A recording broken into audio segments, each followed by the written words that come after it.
Bonjour. Valinor est l'un des endroits les plus mystérieux dans l'univers du Seigneur des Anneaux.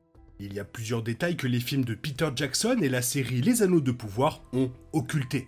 Du coup, hop, je forme ma communauté et voici les secrets de Valinor. Et c'est juste après le premier petit déjeuner, et ça.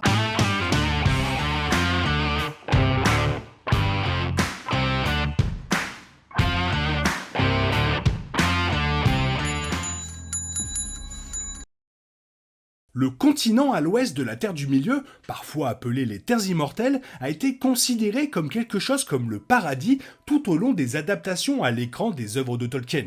Bien que cela soit vrai, c'était beaucoup plus compliqué que cela dans le canon, et la tradition va beaucoup plus loin que ce que le Seigneur des Anneaux ou les Anneaux de Pouvoir ont jusqu'à présent proposé. Les Anneaux de Pouvoir a inclus beaucoup plus d'informations sur Valinor que la trilogie du Seigneur des Anneaux a montré certaines caractéristiques clés qui ont longtemps été associées à ce royaume. Galadriel s'est souvenu de sa vie là-bas avant de venir en Terre du Milieu, et les deux arbres de Valinor et les acres de terre magnifiques et presque parfaites ont été montrés dans toute leur splendeur. Cependant, sans le contexte et les révélations complètes que Tolkien a inclus dans ses différentes œuvres, il est facile de passer à côté de certains des meilleurs secrets de Valinor. Pour commencer, pourquoi seuls les êtres immortels pouvaient se rendre à Valinor ? Valinor était réservé aux êtres immortels, donc bien que les elfes et les hommes soient considérés comme les enfants d'Ilúvatar, seuls les elfes immortels étaient autorisés à vivre avec les Valar dans les terres immortelles. La raison précise n'est jamais claire, bien qu'il y ait des indices dans le Seigneur des Anneaux et d'autres œuvres de Tolkien que la mortalité et le mal ont tendance à aller de pair, donc trop d'êtres mortels à Valinor entacherait la perfection du royaume. Cependant, des exceptions ont été faites au fil des ans puisque Frodon, Bilbon, Sam et Gimli sont tous connus pour avoir été autorisés à quitter la Terre du Milieu pour Valinor. Cependant, les personnages mortels meurent réellement là-bas. Le nom Undying Lands ou Terre Immortelle est plutôt trompeur puisque des êtres mortels finiront quand même par mourir à Valinor. Par conséquent, les mortels sélectionnés qui ont été autorisés à se rendre à Valinor n'auraient pas pu y vivre éternellement.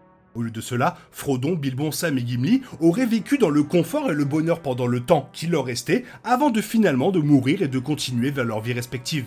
Même les elfes sont finalement morts, bien qu'ils se soient généralement réincarnés par un processus qui gardait leurs âmes dans Valinor et les cavernes de Mando, avant qu'ils ne prennent bien sûr un nouveau corps. Valinor est beaucoup plus grand que vous le croyez. La façon dont Valinor est vu dans les Anneaux de Pouvoir permet d'imaginer facilement qu'il est beaucoup plus petit qu'il ne l'est réellement. Le public l'imagine souvent comme un lieu sauvage sans les villes complexes des terres mortelles. Cependant, ce n'est pas le cas dans le canon de Tolkien. Les Valar divins vivaient dans des villes avancées dont la centrale était Valmar. De là, plusieurs régions avaient leurs propres villes respectives, toutes gouvernées par un Valar individuel. Plusieurs îles le long de la côte étaient habitées par des Valar, des Maiars et divers groupes d'elfes.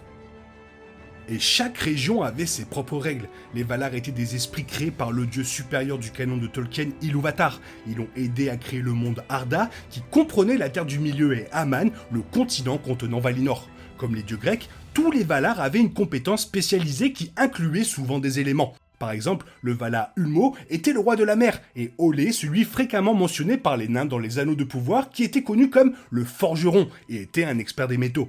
Chacun des Valar gouvernait une partie de Valinor, et pouvait utiliser ses capacités uniques pour structurer le terrain comme il l'entendait. Passons aux deux arbres de Valinor. Les Anneaux de Pouvoir montraient les deux arbres de Valinor et Galadriel expliqua que Morgoth avait volé la lumière de ces arbres.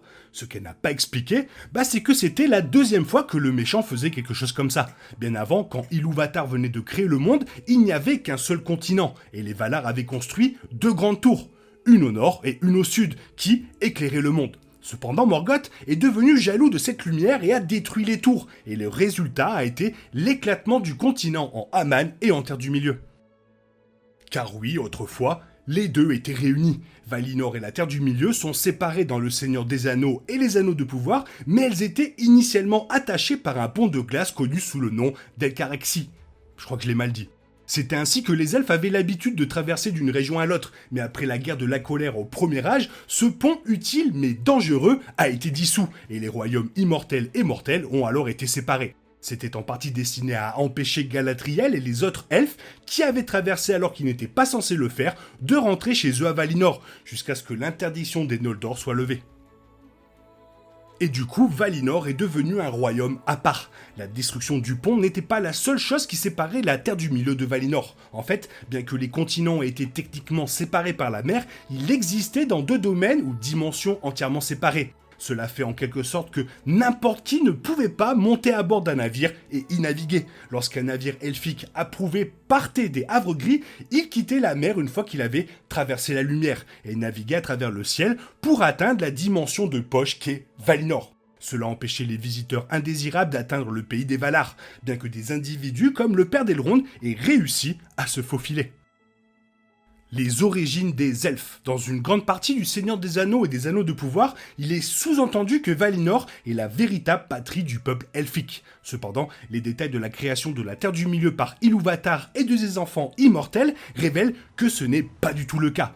Galadriel est en effet né à Valinor, mais avant que son peuple n'y installe son campement, il avait vécu en Terre du Milieu. Ilúvatar a d'abord réveillé son peuple dans la région la plus à l'est de la Terre du Milieu, sur les rives du Cuvenen.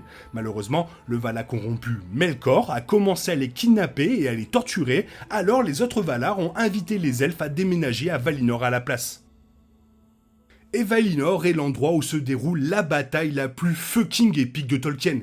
Bien que le Seigneur des Anneaux et le Silmarillion regorgent de batailles épiques, la plus importante n'est que brièvement mentionnée. En effet, à la fin de Le Seigneur des Anneaux et du Troisième Âge, cette bataille n'avait pas encore eu lieu. Il n'y avait qu'une prophétie qui expliquait en détail comment un jour viendrait où Morgoth reviendrait et tenterait à nouveau de conquérir le monde. Heureusement, il a été prophétisé que les Valar riposteraient et sortiraient vainqueurs. Mais le monde serait malheureusement détruit. Valinor serait reconstruite et tout le peuple elfique serait ressuscité. Bien sûr, ce ne sera que longtemps après les Anneaux de Pouvoir, donc Galadriel n'a pas encore à s'inquiéter. Voilà, c'est toujours assez sympa d'avoir plus d'informations sur Valinor, qui quand même, ça a l'air d'être assez sympa de vivre, quoi, avec une petite bière, un truc, faire des ronds avec Gandalf, hein. Bon, enfin bref, j'espère que ça vous a plu. Si ça vous a plu, n'hésitez pas à liker, à mettre un commentaire, sinon, bisous, bye bye.